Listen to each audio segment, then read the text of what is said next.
I'm really happy to welcome all of you here. First of all, our main speaker, Bena Джуди, together with the others at the event today, which is sort of a mixture of the book presentation, the presentation of the Ukrainian translation of the fragile empire, how Russia fell in and out of Vladimir Putin, but also a talk with Ben and with Oliver and with Stanislaw, whom I introduce a bit later, on the context of the book and somehow reactualizing the idea of the book.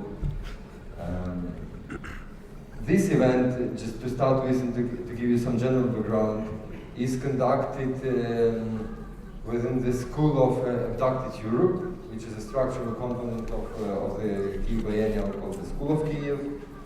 And this school is organized by Institute of Human Sciences in Vienna and Visual Culture Research Center in Kyiv.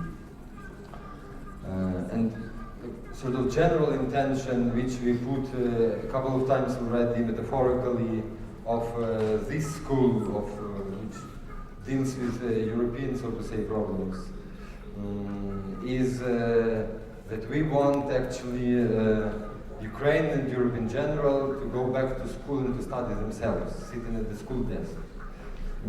But apart from that, and I really think that this event is crucial for this school, is that, at least from my perspective, which is an institutional one, that I feel really pretty clearly today, that apart from studying themselves, both Ukraine and Europe, first of all, of course, Ukraine, has to study Russia. And that's actually was one of the dimensions or perspectives proposed in the framework of this school, to have a sort of Russian studies in a public space, on a forum. And I think that under today's circumstances, it's really one of the most important tasks and political challenges that intellectual and media and political fields in Ukraine are facing today. Because usually, as we know from the history, the empire, or in general empires, metropolia, are those subjects who are imposing the discourse, who are making some research, who are studying somebody, imposing the framework on its peripheries. And here with this kind of public proposal, combined with the book presentation, we are making or aiming at some anti-imperialistic gesture, right? That to reverse the perspective, that now it's time in Ukraine to objectify Russia. So Russia can be treated as an object of some research, right? And somehow it's also, at least in academic field, it could be perceived as an emancipatory gesture.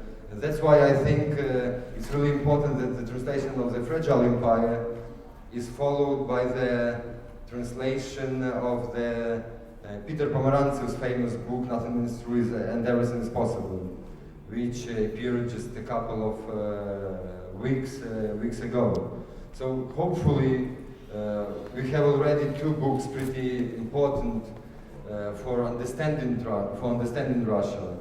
And I think that it's also one of our performative actions, so to say, that to push forward and to improve the Ukrainian conditions. Because the dream I have here in this kind of field, in the Russian studies field, not just to represent some really brilliant examples of the Russian studies in the Ukrainian context, but to have the Ukrainian Russian studies. So actually, that's one of the purposes we are conducting this School of Abducted Europe in the biennial framework. I also wanted to thank to those people who actually made this book possible in Ukrainian, and I'm really happy that this idea that took approximately a year from the conception till the result came true. and wanted to express my thankfulness to the author of the book, to Ben Judah, who agreed to come and agreed to participate in this kind of debate, which we were shaping in different versions, but what we ended up with, you can see like right now. So first of all, thanks Ben Judah. Just a couple of words of introducing him. Ben Judah was born in 1988. He studied in Oxford University and traveled a lot and widely in Russia and Central Asia. So somehow his book is a sort of travelogue or journey research. And his work featured in different and opinion-making journals and magazines throughout the West. Just to name a few, Politico, Financial Times, Economist, New York Times, Foreign Policy, and so on. He also works as a Russia analyst at the European Council on Foreign Relations in London. Secondly, I wanted to thank to the translator, one of the translators of the book, who is also participating in this debate today, Stanislav Vanzelevsky, who also works at the National Alexander Dovzhenko Center as a senior researcher, and he contributes a lot and work in the cultural and film studies field, and he is also one of the editors of the Medusa publishers. Thirdly, I really would like to express my thankfulness to the designer of the book, because I already told the guys that the cover, the image on the cover is, I would call it Russian Gothic after midnight, rephrasing, of course, famous picture from the American art history. But really, somehow following the idea not to put Putin everywhere, which actually works quite the opposite, just making cheap advertisement for him. So the designer Rustem Ablakimov, who also works at the Dovzhenko Center and is a colleague of Stanislav. Also, fourthly, but maybe it's like firstly actually, I would like to thank to Katerina Mischenko, who is an essayist, translator and editor of Medusa Publishers. I really thank you and Stanislav for making this project possible. And fourthly, or fifthly, to introduce the moderator of today's debate, Oliver Carroll, who is a contributor to the Independent and Politico, just to name a couple of media. He works also and collaborates intensively with Hromadske TV, and he used to be a founder editor of Russian Esquire and editor-in-chief of Open Democracy Russia. So I wish you a pleasant biennial evening and hopefully a very intensive debate. Thank you. Thank you very much, Vasil. I've had the pleasure of reading Ben Judah's book about 3 or 4 times now, so thank you for the extra impulse to read it. It's a fabulous book if you haven't read it, which goes from Russia as it wanders from riches to revolution and then back to something quite different. On rereading it, there was a couple of things which jumped out at me that I think might have relevance for the situation that perhaps Ukraine is facing today, and I just wanted to briefly go over them and see what Ben Judah thought of it. And the first is, against what Vasil was saying, focusing on Putin as the central character in this book, which undoubtedly he is. I think you would agree. To look at the role of personality, to look at the way that personality is being formed. And there's some fabulous passages in the book. Ben, for example, talks about the absolute terror of Vladimir Putin in Dresden as he realizes that the Soviet Union is collapsing. And he's there essentially putting all the papers he can into a shredder and burning them as fast as he could. As a formative moment, I would suggest that's a very important one. But the second one is also, he tracked down one of Vladimir Putin's teachers in St. Petersburg. Other people have written about this particular chapter, but I don't think anyone has written in quite as much detail and in an interesting way, and actually having met the teacher as Ben.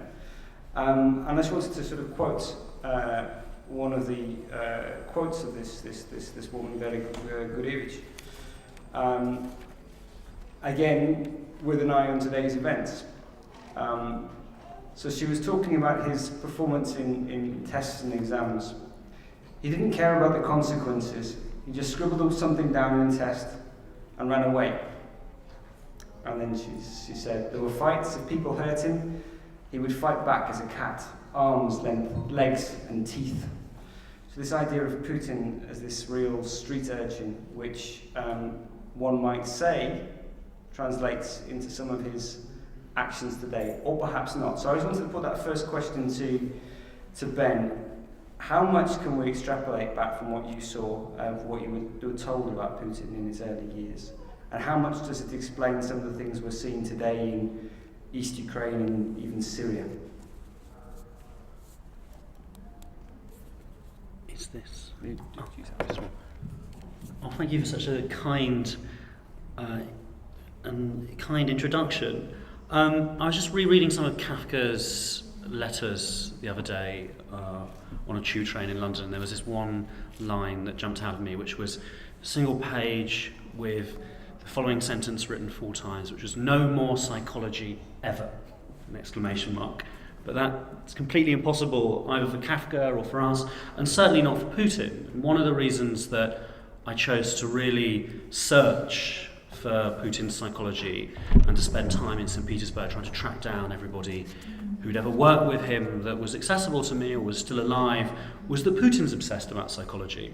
And Putin famously said, when he was asked, what do you bring to the table, who are you? He went, I'm an expert in people. He defined the task, the job of a KGB, FSB agent as being a psychologist.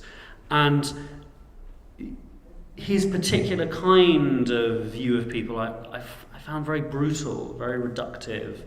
And I wasn't surprised when people who'd worked with him or who told me about him had a similar kind of very to the point idea of who he was.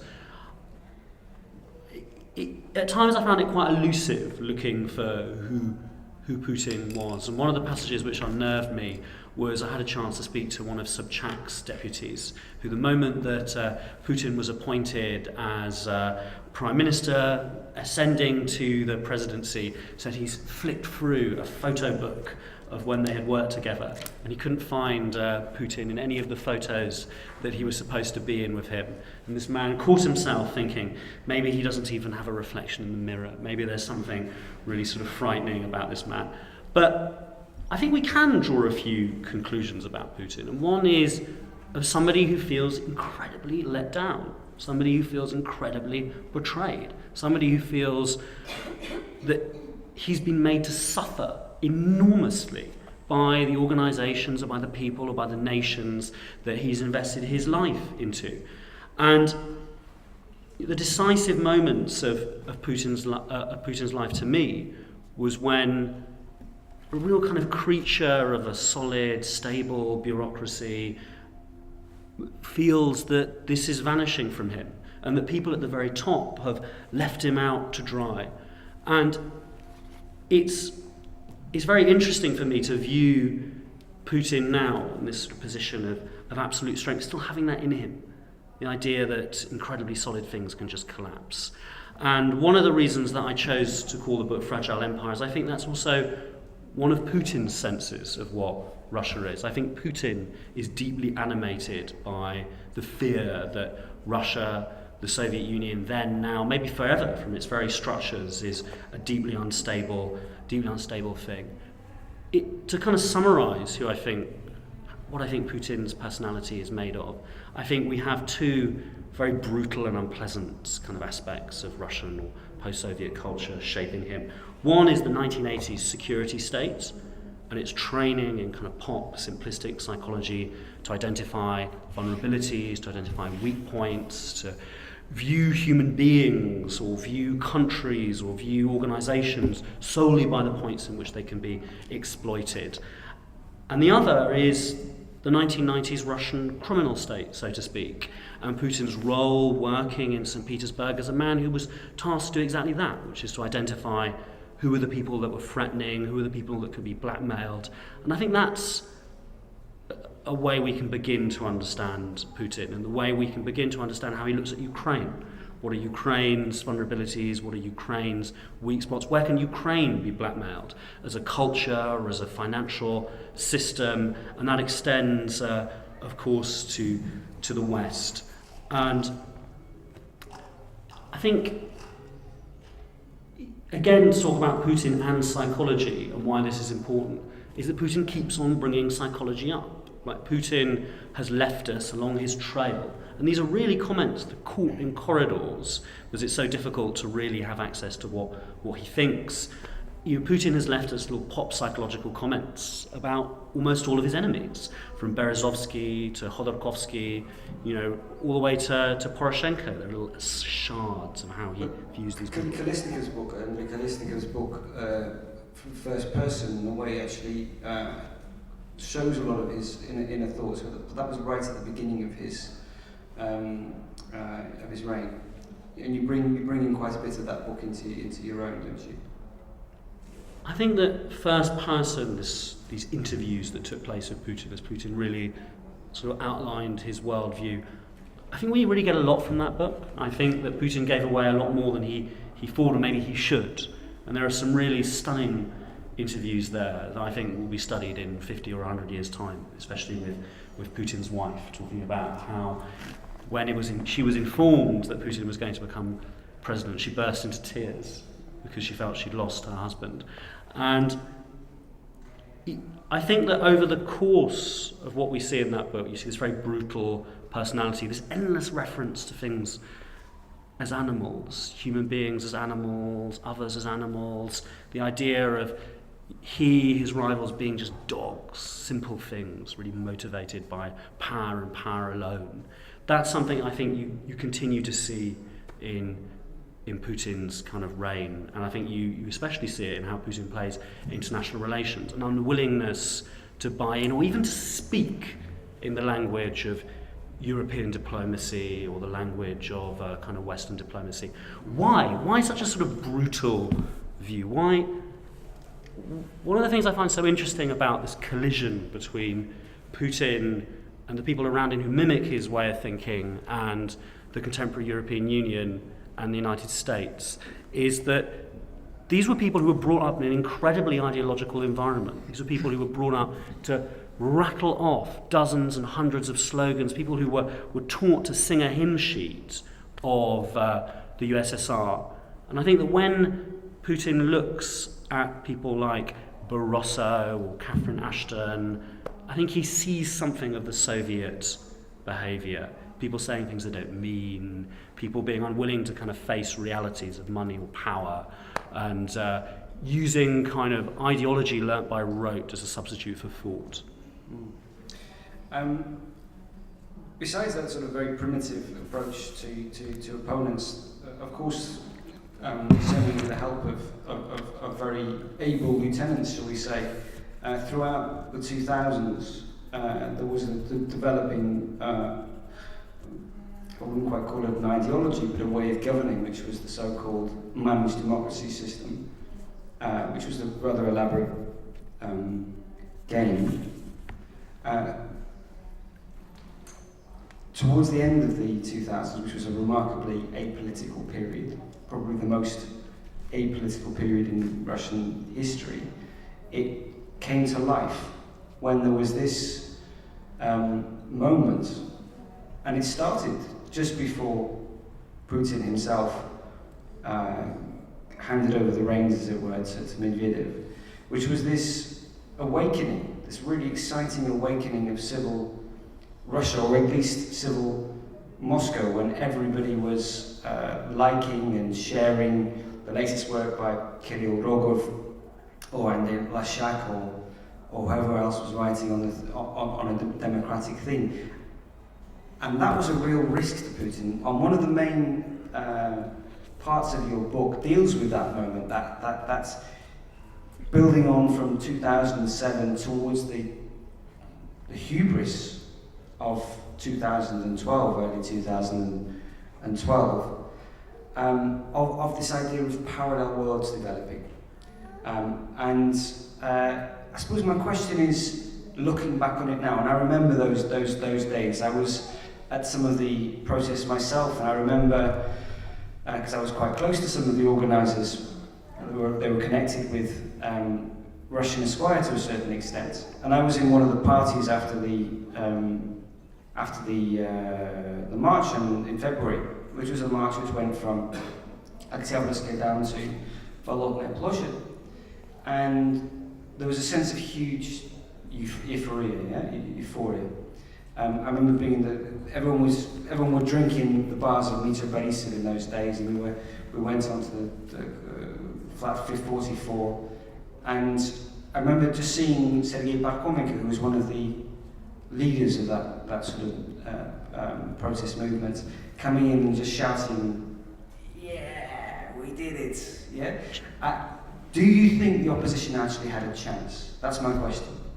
Just to answer that, such an interesting question, is looking back at how Europeans and Americans were debating the protest movement in Russia, it strikes me that everybody, even if they didn't realise it, was talking in a sort of metaphor of climate change. That if the middle class grew to this percent, and if the kind of rate of GDP per capita grew to this level, then the Kremlin would just melt. That there was something about a certain level of prosperity that would equal a certain level of enlightenment, and then it would not be possible to maintain this Putinist system. And looking back, I think that's a really sort of crass way of reading history, and a really kind of didactic way of looking at... But the opposition itself were thinking in those terms. I think they were. I think and I think that came from a misunderstanding of the reasons that the Soviet Union fell apart. Is that one of the things that very interesting to ask as you travel around Ukraine and around Russia is, why do you think the Soviet Union fell apart?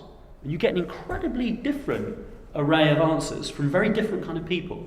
And I found that the higher up in society you got, the more likely people would be to give you a very sort of intellectual response. It fell apart because of ideas. It fell apart because the ideas had either died or new ideas were emerging.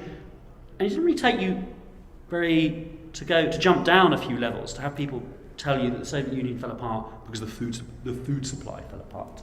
And I found that disconnect quite interesting. And I definitely felt in Moscow at that time that a lot of people in the protest movement were on some level reliving the fall of the Soviet Union, or were trying to guide themselves based on how they believed that had happened or what they thought should have happened next. And that's the distinction you actually bring out in the book between the centre and the periphery, because there's a very different set of politics involved in Russia, in Moscow, to some of the politics, for example, in the faraway regions, whether it be Yekaterinburg or Kyievska Stanitsa, which was the famous... Is everyone aware of what happened in Kyievska Stanitsa, when 11 people were murdered and very little happened afterwards?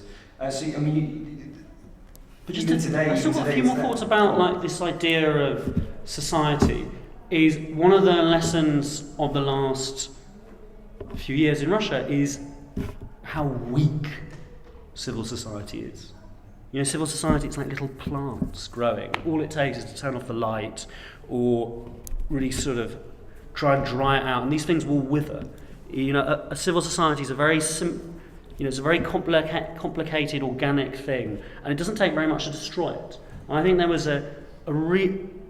I don't think people were aware of the vulnerability of that. I don't think the protest movement was. I think there was a very weak sense of that. And I don't think there was much sense of that in the Kremlin either. It wouldn't take much to really smash that emergence of civil society. One of the things I found very interesting is asking Russian opposition leaders, did you think you were going to be a minister? Did you really think that your protest movement was going to change the government, or your protest movement was going to seize a big chunk of power. And I asked one in particular this. His answer was yes, we did. And what they explained was that they didn't realise quite how far Putin would go. They didn't really know Putin.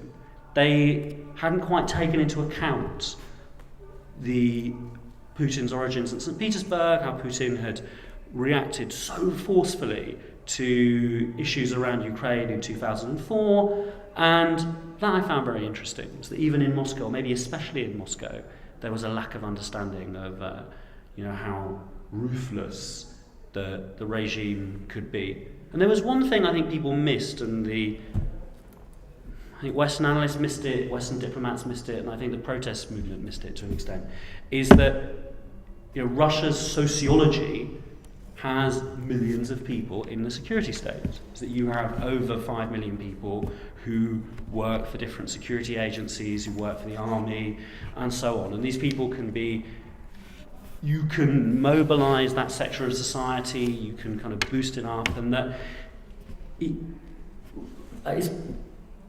Russia was in the 2000s a sort of managed democracy, and the Kremlin subverted various institutions, from elections or courts or parliament, and that kind of game of faking elections, of theatre, of sort of virtual politics, it kind of burnt so bright in front of people's eyes. I think there was a forgetting that actually it wasn't just that. There also was a kind of mechanism of repression. And what we're seeing now, what exactly are we seeing now? Because the second part of the title of the book as well, I mean, in a way, fragile empire, we might even say fragile opposition. But the second part, which is how Russia fell in and fell out of love with Vladimir Putin, I think, perhaps we can explore that slightly, because, first of all, how popular is Putin? You travelled a lot through the breadths of Russia. You went to places where most people don't go. And in fact, the real revolutionary sentiment in Russia in early 2009, 2008, when the economic crisis started, 2009, was right on the edges. We were talking about Vladivostok, Kaliningrad, that's where it happened. So this idea of a country supporting Putin, you explore quite a bit in the book, and you say that's basically false. But at the same time, has it really fell out of love with Putin? And has it really fallen out of this idea, well, if not Putin, well, what comes next is worse. Putin не допустит плохого, he won't let bad things happen, he will protect us. How much has that thinking moved on, or is it still pretty much there, and is Putin really as popular as they say? But I think that Putin's a dictator, and I think it helps us if we say this. And the definition of a dictator definition of an authoritarian regime is a regime that can't be removed by the people through the normal legislative process, if at all. I think the definition of a dictator is a ruler who can't be removed by the elite. And during the course of writing this book and watching the kind of evolution within Russia, I began unsure, and I became very certain by the end of it that Putin is a dictator. And the longer since the book, I think the more clear that is. But travelling within Russia, and I think, again, to talk about this issue of sort of centre and periphery, in Moscow, I noticed that seemed a bit, people weren't so willing, when at the time I was travelling, to immediately jump to that conclusion, because there was less repression, there was less of a sense of security rule, there was less brutality by the state. When you got into the regions and you got further out, in terms of wealth or in distance, there was a far sharper sense of what the state was. People could see, because the state was not worried about sort of beating people up or making people suffer, people could see very clearly that the country had become a form of dictatorship and that the state was very repressive. And I think that's easy to miss in the wealthy capitals of modern authoritarian states, where less repression is exercised. And yet, like the Soviets anecdote, everyone is upset, but they all vote unanimously for Putin. Quite. How do you explain that? If I was going to rename the book, it would be How Russia Fell Out of Love with Vladimir Putin and began to fear him. And something I noticed in the Russian elite was this real sense of uncomfortability that Putin had become a dictator, the single brain, the single force kind of guiding politics. And it's quite unusual for Russia to be a dictatorship. You know, there are very few people, despite the very mysterious amounts of sort of soldiers for the victory parade that keep on coming out every year. It's quite suspicious. Very few people who remember Stalin. Very few people who remember the actual court politics of then. And for most of the period subsequently, you know, Russia was a very complicated form of Soviet oligarchy of different groups of interests sort of playing off one another. In terms of why people kind of vote in the way they do, there's this sort of mistake I think we have in looking at Russia, which is polling. And polling was invented for democratic societies like Britain or the United States, when people know that there are two parties, X and Y, Labour and Tories, Republicans and Democrats. They know what each party stands for. Each party has sort of even or semi-even split of presence in the media, and they're not frightened to give an answer. Can you poll in an authoritarian environment? I mean, the answer is obviously not. And I think one of the clearest indications we have of that is Ukraine.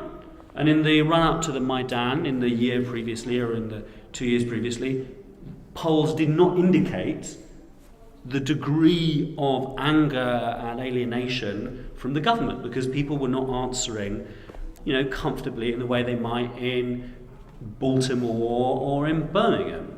And there's this false impression that small, understaffed kind of polling agencies with a lot of pressure on them in Russia are reliable. And I think that's a real error of judgment for Western journalists and analysts to quote those. And particularly, I mean, the one which most Western journalists tend to quote is Levada, and knowing something about their methods. I mean, the people involved are very trustworthy, and they have noble intentions, but the money they have to do these field work is pitiful, and they're only able to call stationary landlines. So the kind of people they get at the end of the line speaking to an unknown voice, it certainly skews the results. But I don't think it's possible to poll in a kind of authoritarian environment at all. And one of the things that, if you take from that conclusion, I think authoritarian states have to a degree an unknown sociology. And it's very hard to estimate what's happening in the outback of a society unless you go there. And a lot of what this book is about is travelling through Russia, trying to speak to as many normal people or representative people as I could. You don't believe that Putin has a base support, even, you know, with this hooray patriotism which we're getting on the back of the war? The Kremlin tries to sell itself in Britain or in Ukraine as having legitimacy. They speak about legitimacy. They speak about themselves as if it's conventional government, you know, respected and admired and linked to the population, like Angela Merkel's government in Germany. I think what you have is something very different. I don't think you have a really legitimate government regime. I think you have a lot of hostility towards it. I think there's a lot of resentment. I think there is admiration of kind of conquests, or there is a kind of sense of a wounded Russian national pride that you can activate. But I don't think you should compare it in the way that poll alludes to how people in sort of Frankfurt view Merkel. I suppose then the next answer is, if not Putin, who? What are the options available to Russians, and democratically inclined Russians or non-democratically inclined Russians? You know, this is the argument which is put out by the regime, and surely it deserves an audience and some thought. I think one of the interesting things about this regime is not a government, it's also an asset structure. It's kind of complicated web of financial interests, control over huge sectors of a huge economy.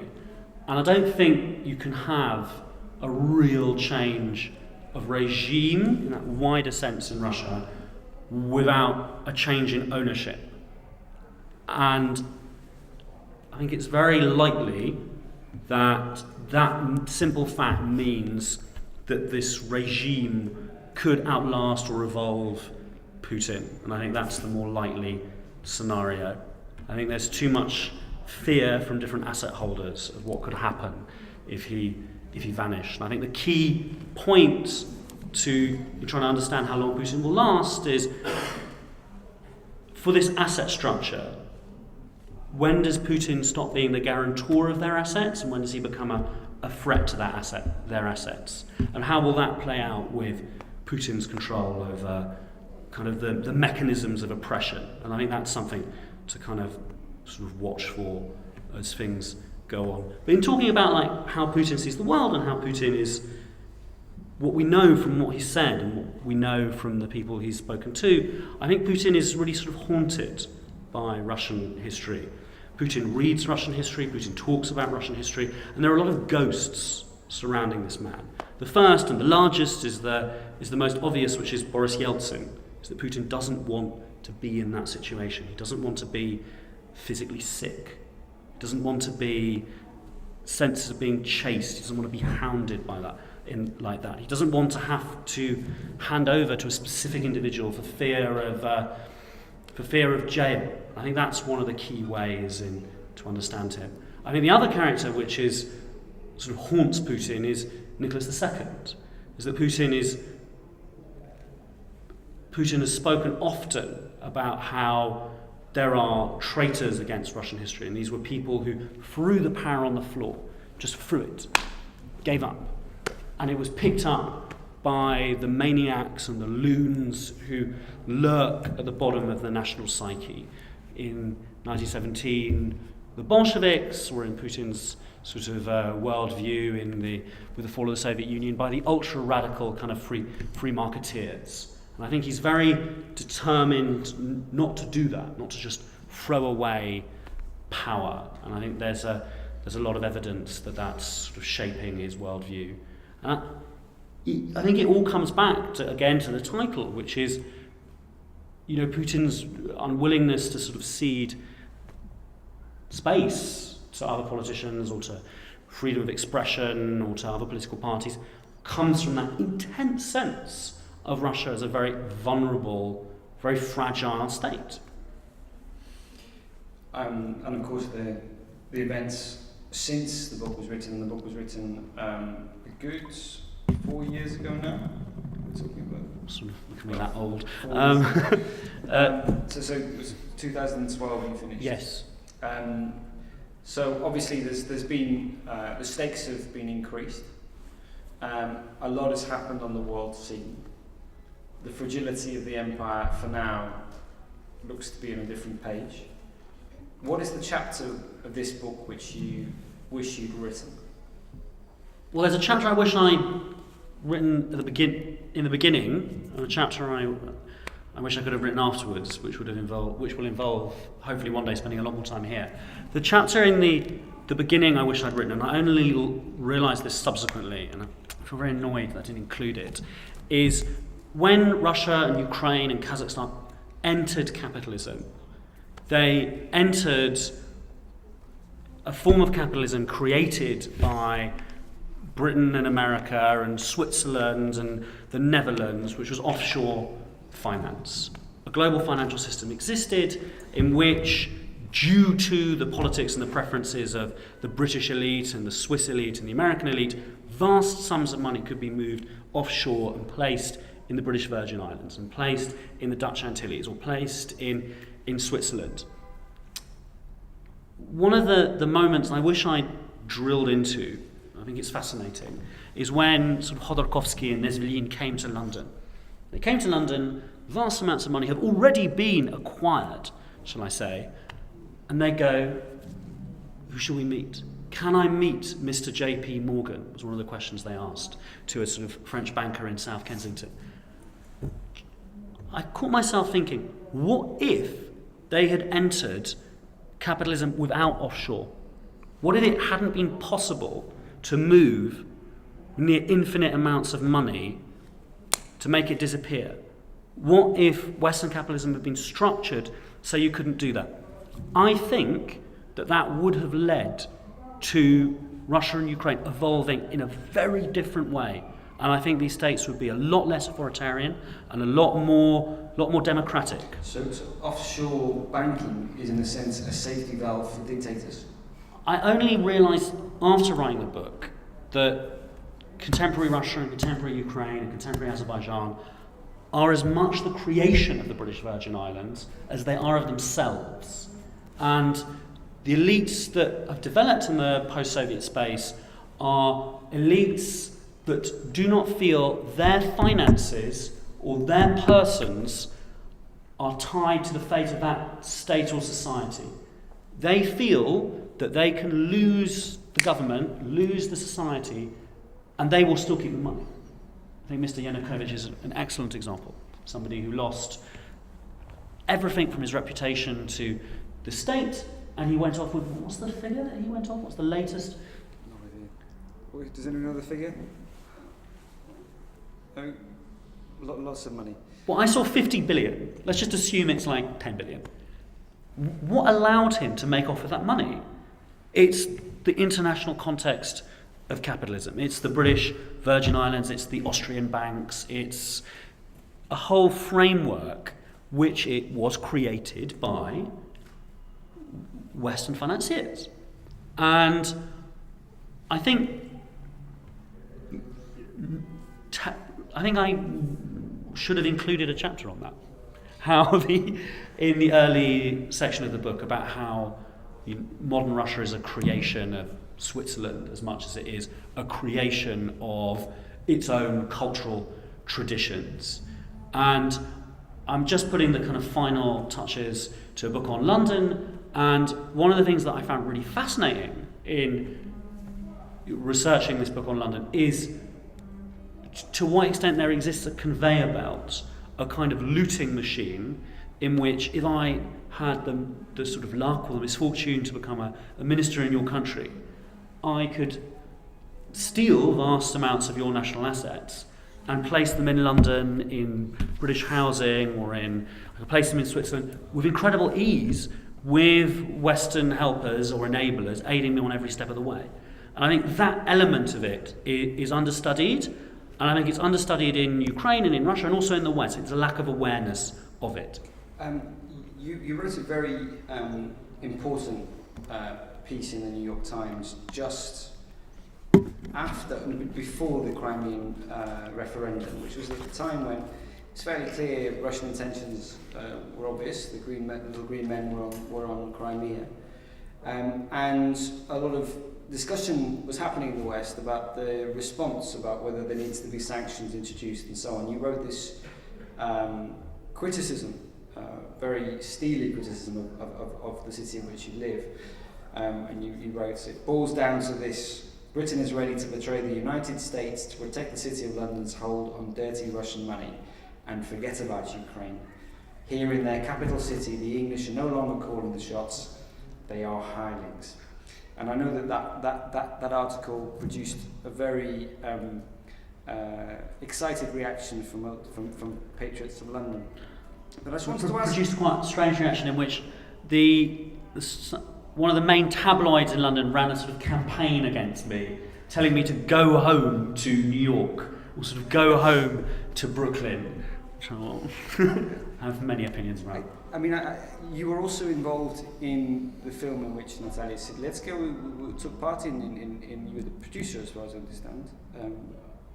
I'm sort of the ideas man. The ideas man. Sort of came up with behind. I was the creative, I think, is the word to. Behind the Channel 4 documentary film, which showed how easy it is to go around British law and buy property with dirty money. And I know that caused a big reaction, more positive reaction in Britain. My question is, how much, you're living there. I've moved from London a while back. How much actually has the political discourse changed on the ground and in Westminster? And is there a public movement now to say, yes, we understand that these kind of offshore activities which London is promoting undermines democracies, undermines sovereignties in other countries like Ukraine? Or is it just a discussion to have on along I think British politics is it's in quite a sort of tense moment right now as the opposition has lurched further to the left. And one of the ideas they've taken is this campaign against offshore finance. Unfortunately, they've also lurched against NATO, so nothing's quite what you might want to hear in Kyiv, but I think that issue has sort of risen. I think has it really produced a shift in the position on NATO in shall we say, neutral political discourse in London? Has that really changed? Just a comment about British politics is, I think we're looking at a British political elite in the widest sense that maybe for the first time in 2 centuries don't view foreign policy as their vocation. Foreign policy is very, very low down the priorities of the Cameroons or the Corbynites, and I think it's going to stay that way. I think you have a real dimming of Britain's international appetite. And I think you feel it here in Eastern Europe, a real diminishing of Britain's sort of presence. Downscaling. Just sort of, I don't think it reflects the country's enormous influence over the international financial system and a vast latent power, which I don't think the British are really aware of. Or want to use. I think both. I think if the more aware of it, the more aware, a certain segment of the establishment might become, the less willing they would be to use it. In that film, in the documentary film you helped produce, there was a certain amount of not wanting to find out more about laws, not paying attention here and there. There was a lot of that going on as well. It's one of the things I've really been campaigning against is that in the UK, and it's the case in most other Western states, unfortunately, you can buy a property anonymously. So that means that I could be any crook from anywhere in the world, and I could create a company called Water Bottle. There's nothing in it, nothing in my company, and register it in the British Virgin Islands. Money enters my company, who knows where it came from, and this water bottle can then buy a mansion in London. So this dirty, dirty black cash is looking for a way to become nice, pristine, white cash, so I can buy jewellery for my mistresses. And the way it's doing that is through property and through kind of bricks in London. And that really alarmed me, and it's something I'm still campaigning against, which is how London brick, dusty Victorian bricks that crumble at the touch, have become this international currency of money laundering. I've been pushing this as much as I can to the government and to the opposition in the UK as a way of answering the instability in Eastern Europe, because I think there's a very limited amount that we can do in Russia and a lesser extent in Ukraine. But I mean, there's really a lot we can do to change the financial system. I think linking those two issues is something very important. I mean, that's something that Ukrainians should do. I think it would be a really important thing if whenever you're invited to the British Embassy, you get a chance to speak to British people, is just to raise that issue, is that we think your country is doing a lot of harm to ours by having such a dodgy cash system.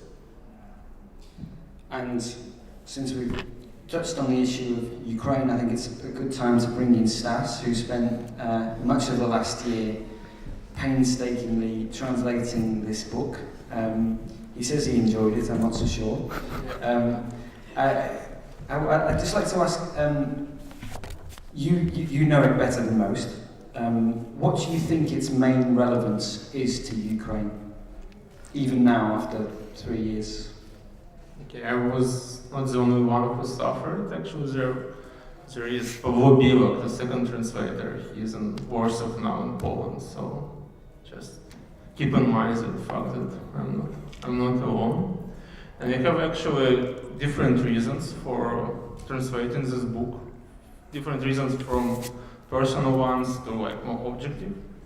The first one, as Vasily already mentioned, that we suffer actually a serious lack of like qualified or professional written like humanities literature. I mean, when Russia is an object and not Ukraine is an object. So I think it was quite important to fill this gap, to brought more like intellectual analysis into the public discourse in Ukraine on Russia, to distance ourselves a little bit from this quite nationalist agenda and consensus which was established in Ukraine after the Maidan.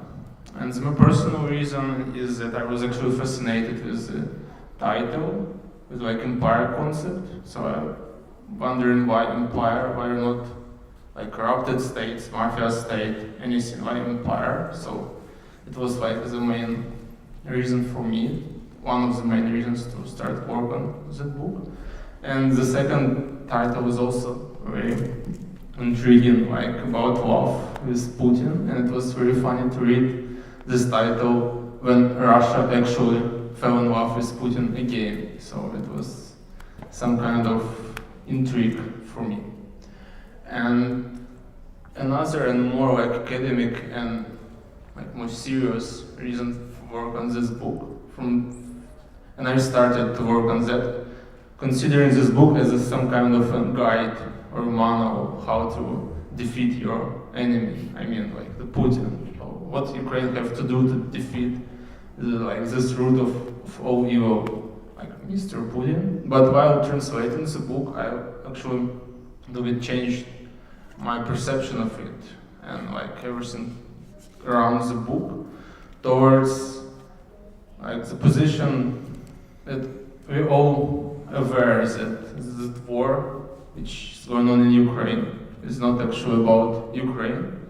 It is about European Union, like limits of European Union, limits of European policy and everything like that. Like world order if you wish, so something like that. Actually the book about Russia is also not only a book about Russia, it's also a book about Ukraine. And while translating the book, I recognized like constantly a lot of issues and topics which is very relevant to nowadays Ukraine. Starting from, for example, the war. Putin came to power on like this war wave. So he used the war to proclaim himself, or to promote himself.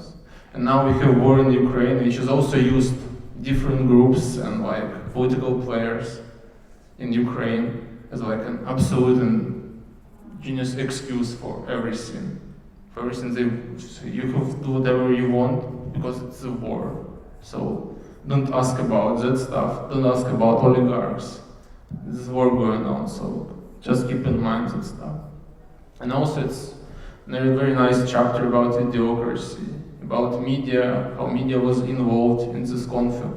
Also, a very interesting question: how, like nowadays in our globalized, postmodern world, actually very old school, very modern propaganda tools work. Actually, it was also a nice question to rise and to start to think about it. So actually this book even more about Ukraine than about Russia. And I think it's nice reading. And we have a lot of work to do as Ukrainians, actually for Ukraine, not to become Russia. So I think it's a couple of very important points. Yeah. So basically, you've written a handbook for Ukraine to defeat Russia.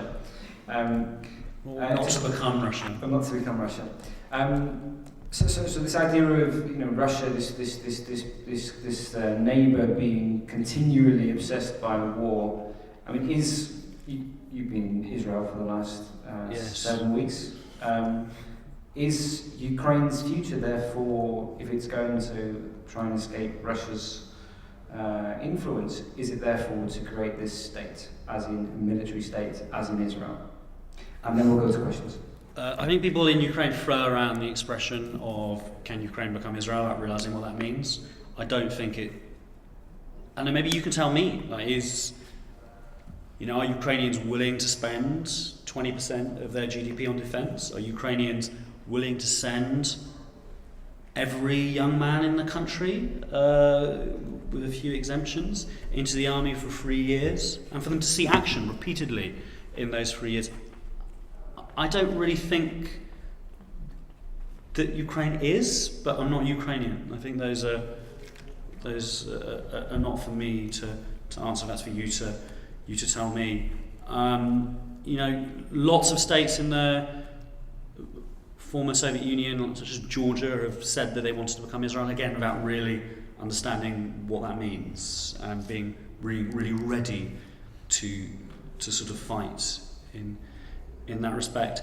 On the question of empire and why is Russia an empire, one of the things that really struck me travelling across Russia twice, from coast to coast, was that each different province of the Russian state was a colony, was a resource colony of Moscow. It was governed by a kind of mechanism that sent governors, that sent kind of prosecutors, that sent kind of military and security elites to rule these people. And that the local inhabitants were effectively colonized. There were no mechanisms for them to express their disagreement, express their complaints, and all of the money, all of the cash, all of the, was sent to Moscow. And I found it quite interesting to see a colonial apparatus applied on the same ethnic group, whereas in England or France, it was traditionally practiced sort of overseas and on people of the misfortune of looking slightly different from the Englishmen of Suffolk or Northumberland or whatever. And that was really interesting for me. Also, viewing all of these... Oh. Hope you're okay. Also, viewing all of these different provinces, I was struck by how variable they were. There wasn't a lot of uniformity, and you had very varying levels of crime. Some provinces were run more or less okay, along the famous Chinese model. Some provinces were run by mafias or by drug dealers or real criminals that had infested the local bureaucracy. Some areas were very authoritarian, much, much more than we imagine the Russian state to be. Some places were relatively liberal. And viewing Russia far more as a patchwork, different levels of authoritarianism, I think is very, very important. And the state functions a lot more, obviously it's not an exact metaphor, but it functions a lot more like a pre-20th century state than it's often seen. And I think it's a mistake to think there's one Russia and it's the same situation for dissidents or businesses from St. Petersburg to Vladivostok. Putin is intensely aware of that, because Putin travels a lot within Russia, Putin appoints these people, Putin's often overseeing these people, and Putin understands Russia better than we do. Well, obviously, but Obviously. even better than me. But I think that Putin spends a lot of his time working with that variation of Russia, and telling the Russian people that it doesn't exist. The Russian people are repeatedly told that there's the same standards, the same system from coast to coast, and that's not true. So we've got some questions? So let's take a few questions. Anybody wish to put their hand? You have two questions. Anybody else? We'll take it in twos, or we'll take those two questions. Okay. Thank you. Do I need mic? Yes. I have questions for both of you. The first question maybe for Stas. Could you contextualize this book in our public sphere where we have got another translations of British books on Russia like Pomerantsev and Luke Harding?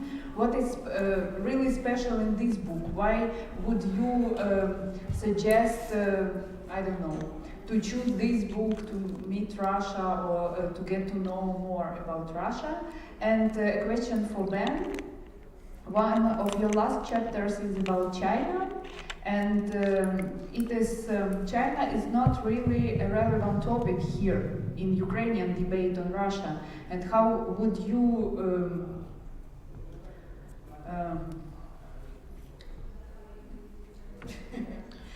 what would you say on this today's relation of Russia? You write that this Chinese nightmare is really relevant for Russian international policy and for the regional policy on the border. And what is happening now? Is Ukrainian war or this Syrian conflict somehow influence?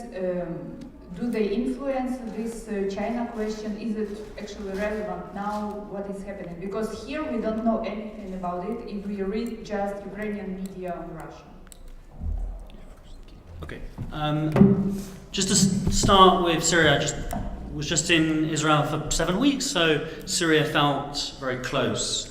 I am shocked and appalled at the lack of understanding in London, Kyiv, Ottawa, Washington, of what's happening in the Middle East.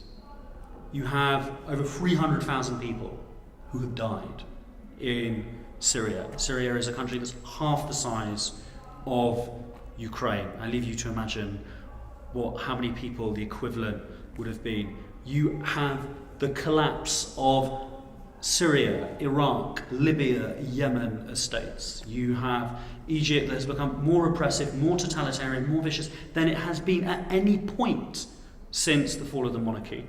And this sense of history moving, of a savage fitna in Islam, I don't think it's really appreciated in the West and here.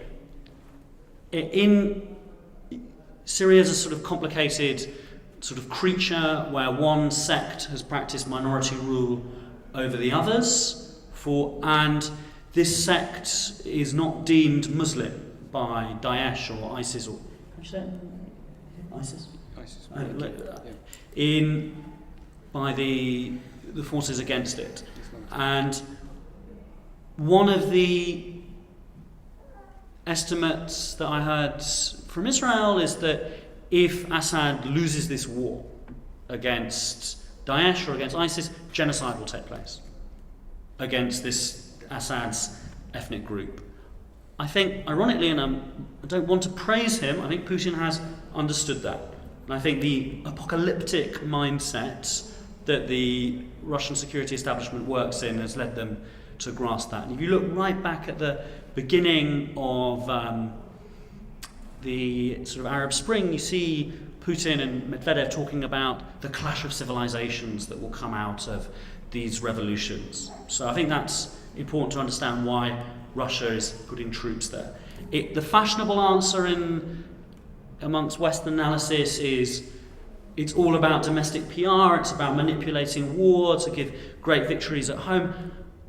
Yeah, I think that's going on. That's definitely how it's being used, but I also think there's really high stakes there. And certainly in Israel, the Israeli establishment is very surprised that Assad is still going and doesn't think he could keep going without Russian support. So that's sort of interesting. But moving on to how Putin uses war waves. As was said, the Putin regime begins in a war wave. It's revived itself in a war wave, and it may end in a war wave. And there's an unwillingness to look straight at what's in front of us, which is that this regime, this man, has used wars to keep his regime alive. And the only thing we can conclude from that, and I don't think you need to be a Russia expert or you need to be a psychologist or a diplomat to also see it, is that this is going to happen again.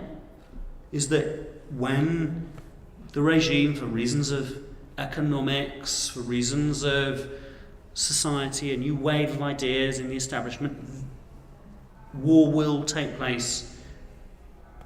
War will be used again. And I think that from Ukraine, you need to be aware of that. And I also think that the surrounding states of Russia need to be aware of that. If I was a Belarusian, I'd be extremely worried about my future as a technically sovereign state. The second question. I actually haven't read Pomerantsev book yet, but It's much better. It's much better than this one. But what is He said the important? same thing about yours, actually. What a It is gentleman. quite important that in that book, Ben actually depicts the way of Russian-Ukrainian relationship in which Ukraine considered or like viewed from Kremlin just as colony, as Ben mentioned, just like matters of interior affairs of Russia, so some kind of extension of Russia, not like independent state, not like international policy issues, but just the extension of Russia which Russia tries to control. That's why this war in Ukraine and this collapse of Russian system is like very interchanged and intervened. So I think this one is a like strong point, and trying to contextualize it in Ukrainian context, actually I can do it, but what is important is that this connection between Ukraine and Russia and Ukraine and war in Ukraine is actually the evidence of collapse of the state, which we all hope to end up on this war wave quite soon. That was a bad joke. Well, I think that just in terms of what I've been doing recently, I had a chance to go to Brussels to talk with very important people in NATO. And one of the things that's sort of being fed through there is that within the security state in Russia, there's not only a satisfaction that this war has taken place because it makes them more important to that country, it gives them a greater centrality, but also this idea that the country is now in a permanent state of conflict with the outside world, and that this is happening because of resources, because of a global challenge for resources, but this is also happening because of this fear and this belief that the West is trying to overthrow the regime, and therefore a permanent level of conflict around Russia is the future.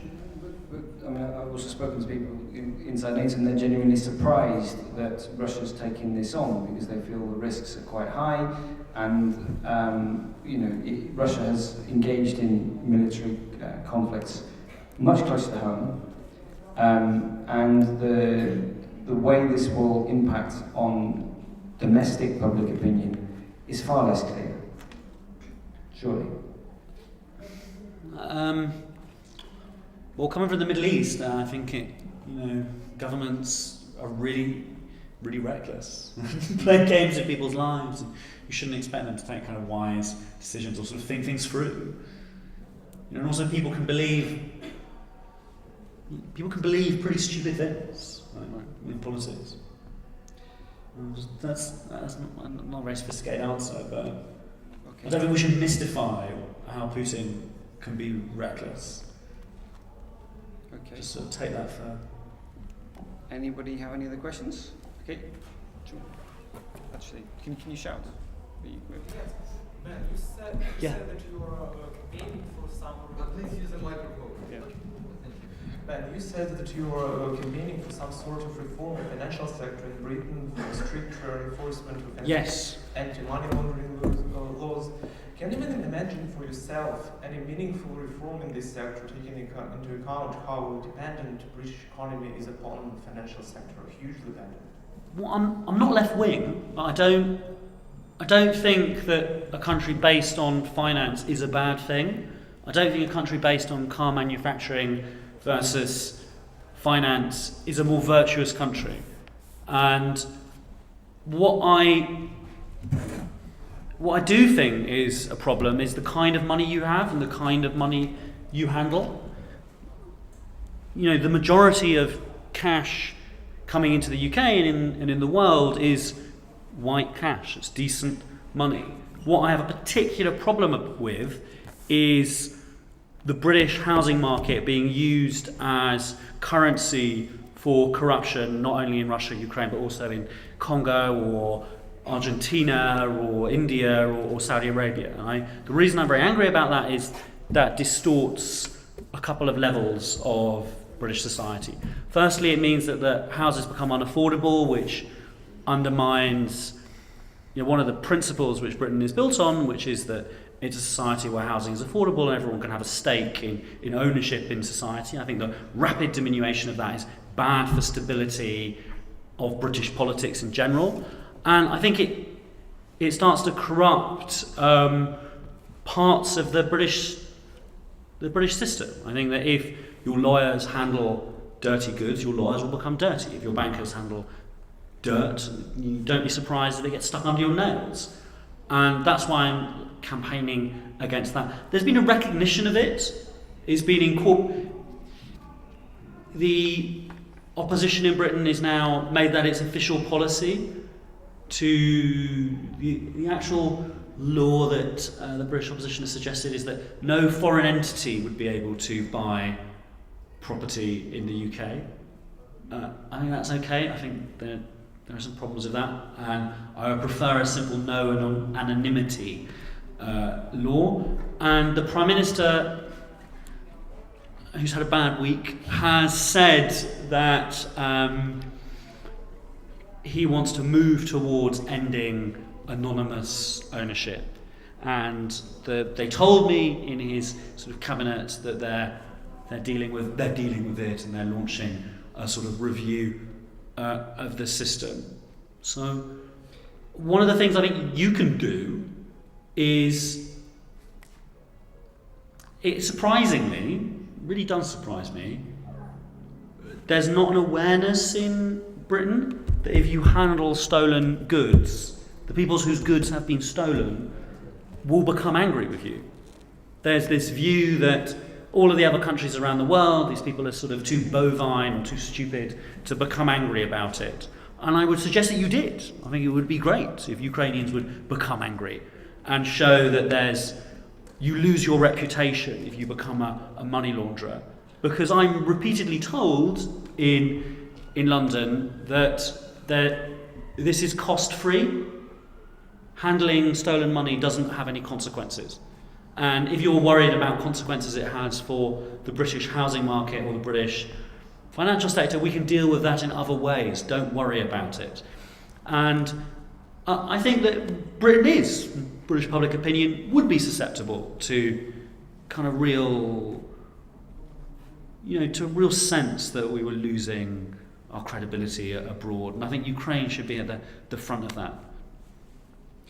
And I think I suppose the film in a small way did that. It certainly pushed the issue of houses being bought with dirty money onto the front pages.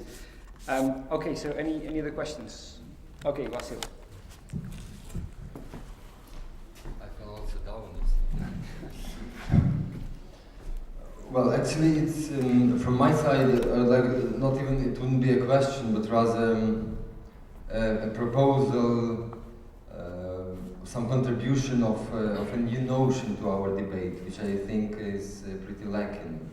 Because when Ben was writing the new preface for the Ukrainian translation, he actually wrote that if he wrote a book today under the warfare circumstances, he would call it subtitling it, how Russia fell out of love with Vladimir Putin and started or became scared of him, started to be afraid of him, right? So I'm just quoting from your preface. So actually, both titles, both versions are dealing with with some really quite deep emotions, which can be called political affects. These are political emotions, like love or fear.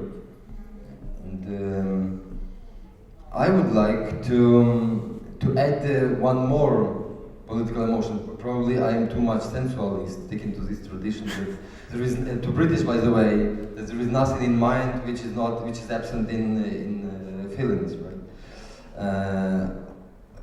Trying to somehow to grasp, to understand, to circle this unbelievably broad and wide Russian soul.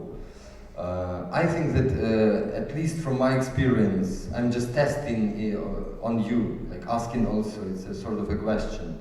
What would you say from your perspective, knowing Russia from somehow inside? Which I don't have this kind of knowledge, only like some part of it. Well, I think every Ukrainian knows Russia from the inside, in a very real it's way. It's not the same, still. Being in Ukrainian, I can say that it's not the same. I think that one of the key notions, political notions and political affects, emotions, which are lacking somehow for this debate, from what I heard this evening, is shame. Probably we know all that there is a famous division in anthropology on cultures of shame and cultures of guiltiness. And as far as I can see it, maybe I'm mistaken, I just wanted to express it out loud, that it seems that especially after the annexation of Crimea, but even before, it's the same probably, or more or less, we had in Russia during the Second Chechnya War. Somehow it was more or less the same situation after the Second World War, when the collective crime is silenced and nobody wants to take the responsibility in a collective or individual way. And every time you have the repression of guiltiness, it leads to shame. So I also speaking with my Russian colleagues and like constantly asking them, why didn't you react? Like, isn't it obvious? I mean, how can you think in different way? Like, how people can say that there are no Russian troops in Ukraine and so on, it's not the occupation, we are not there and so on. I mean, how can you believe in this fake? And it seems for me that it's somehow, you know, this kind of feeling, I know this from my personal also political experience, when Svoboda party entered the parliament in 2012. Yeah, I also had this kind of feeling of obscene, collective obsceneness. Yeah, like a horrible situation which is not publicly articulated out loud like that. And it seems to me that somehow Russians today are ashamed of all this, of all that happened with the Crimea, with Donbass. They really feel like very deep shame. But at the same time, I also experienced it, like, for example, with such representatives of the institutions like Memorial or Sakharov Center. It really surprised me that these people are like totally wiped out from the public context in Moscow. They are behaving in other cities, let me finish just one moment, behaving in the West as if they are somehow representing Putin or taking the responsibility of what Putin has done. And they like start saying, oh, you Europeans or you Ukrainians, you're just taking your benefit from the situation that you became very fashionable after Maidan and the West loves you, and you Europeans, how dare you teaching us how to live, what to do, we have enough, we are fed up with it. So they are like really opposing, distancing from any kind of critique, so they cannot even somehow look at inside themselves and understand that they are also responsible for that. And they feel really very, very huge shame, level of shame, because they understand that it's something really unbelievably horrible, which demolishes all the world order, whatever you call it. But at the same time, they cannot problematize openly to themselves this kind of feeling, because then they have silenced it, and now it keeps going. So just to kind of take that a bit further, I think it's very easy, terrifyingly easy. It's one of the most terrifying things in the world, how one nation can become invisible to another, how another people can become ghosts. And frequently, as someone who spends a lot of time in Israel and someone who has spent time in the West Bank and all the Palestinian areas, people go. Are we like ghosts to you? You can't see us, you don't see us. We're invisible. All you see is your land that belonged to your ancestors or the tombs of your saints. And I hate to say it, but I think it's very easy for Ukraine to become invisible in Russian eyes if you place before it, deep myths and stories about what Crimea is and how it belongs to you, or so on. And I think in any context of war, any context of enmity, I think that's what needs to be fought. That invisibility of how people can disappear from view. My own personal opinion is that while this might be true for a section of Russian society, it certainly isn't true for all of them.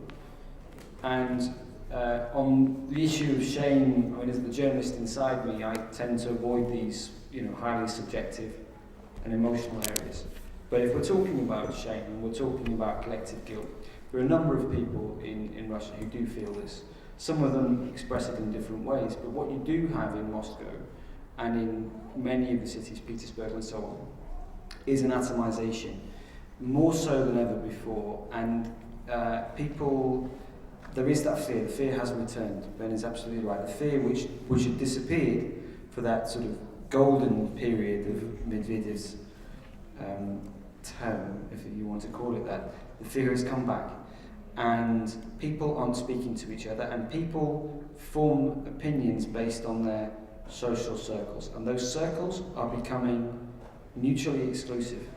There is very little cross-fertilization, and that's what you're seeing in Russia at the moment. And I don't think it's right to say that Russians as a race don't feel that shame and don't feel and don't respond to the Ukrainian question in the same way. There is a certain amount of naivety, there's a certain amount of ignorance, but let's not go into victimization and so on. I think it's a bad route to take. I'm sorry, but you mistreated me. Okay. I didn't say like what you're criticizing. Okay. Yeah, because my point was actually that they feel ashamed. They are ashamed. You said at the beginning they didn't. No. They feel ashamed, but they don't feel guiltiness. That they are guilty for something. That's the point. Okay. So they are repressing guiltiness, and shame intervenes into the scene. Right. I still think guilt is one of those areas that Yeah, but luckily I'm not a journalist. I'm rather from the education side. And by the way, according to Machiavelli, fear and love are not enough to rule the state. You have something apart from them to glue the situation. I agree with that. Fear and love, and just on why does the book have this sort of subtitle of love? Why is it about emotions? Well, Boris Yeltsin said that Russia was the country of emotions, and that he had always connected to Russia emotionally. But that's not why I called it that. Because I don't feel I'm particularly capable of it, I have always been amazed that people can fall in love politically. I've seen it happen often, even in boring, rainy, cold Britain. People just fall in love with a politician. People connect with him. People say, I would like to have a beer with him. He seems like a nice guy. I really think he understands me. And because I just don't have that neuron, it just drew me to study that. And I don't believe in these understandings, these purely materialist understandings of politics. I think there's always an emotional kind of undercurrent there. And one of the problems with Putin's regime is that it's tried to govern way too much with feelings and propaganda and slogans and emotions, and not enough with crude institutions of the state. They dismiss them, they don't view them as important as they should. And one of the things I really try to chronicle in the book is how incompetently run Russia is, not on the level of emotions, but on the level of budgets, departments and committees. So I think we've got time for 2 more questions. Anybody wanting to ask a question? Jakub seems to want to ask a question. No? Well, can I ask you a question? Go on. What do you think is Putin's next gambit in eastern Ukraine? What do you think is what are the inputs to that? What do you think is sort of playing in Putin's mind when he sort of looks at the chessboard? What do you think of the sort of influences on Putin's Ukraine policy? Well, I think at the moment we're seeing a game at the Minsk, a sort of attempt to play Minsk. And we're seeing, whereas before there was a very distinctive difference between what the Minsk agreement says and what the situation on the ground actually is. Now we're seeing those two slightly move together. They're still very different, but there is certainly moves on both sides. There's a dance on both sides, whether it be on the Ukrainian side with decentralization, whether it be on the Russian side with attempts to perhaps postpone elections. Other than that, nothing much has changed. You still have the capacity, you still have the ability to turn this conflict on again, and I think we're at a stage where we're seeing perhaps the first stage towards a freezing of this conflict. But can you freeze a conflict where you have essentially 3 million perhaps people inside with much industry and so on? It's very difficult to freeze a conflict like that. And I think that's what most people are looking at. The other thing, Ukraine is very, very clear that it wants to have the main aspects of Minsk fulfilled on time, i.e. It wants control over the border. It wants, by the end of the year, that on the ground at the moment looks fanciful. But I was speaking to the foreign minister yesterday, and he seems to be saying at least, that there is movement on perhaps agreeing a mechanism to how that might look.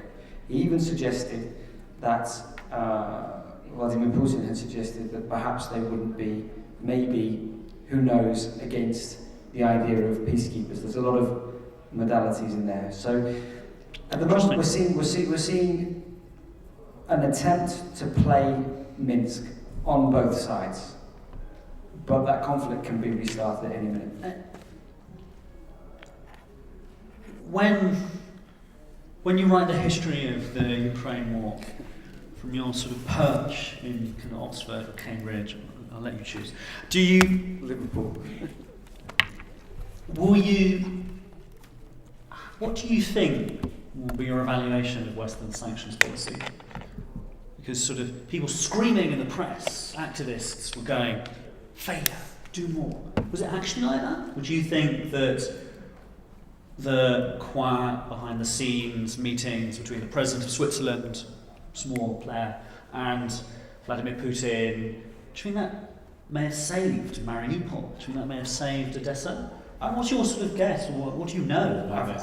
I've no doubt that the pressure which was put on various national governments at the initial stages to make the sanctions serious actually resulted in a set of sanctions and increases in sanctions which have led to a dampening down of the situation in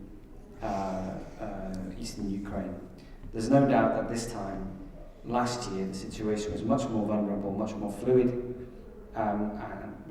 Actually, this time last year, the first Minsk agreement had just been signed, but it was a very clear military defeat of Ukraine. Obviously, they didn't have the defences in place. Those sanctions brought breathing space, and Merkel's sort of 180-degree turn on sanctions really played a big difference, I think. And now, I would say, most people looking at the risk calculus would say that, to take somewhere like Artyomovsk, to take somewhere like Marinka, it really isn't worth the sanctions which would come from it. That's not to say it wouldn't happen, but those kind of calculations weren't in place last year. So I think they have played a big impact, and I think that in connection with the complete collapse in the oil price, that's the other important factor. And obviously the two are not unconnected, but they're connected in a very, very slight way. But that has had a very big impact on the Russian economy, which has meant that the sanctions influence is even greater. And as the sanctions kick in more and more, I think the risk calculus has changed. And the Iranian oil comes on the Exactly, market. exactly right. So I think we'll leave it there. We have to vacate the building. Well, I'd just like to say an enormous thanks to the translators.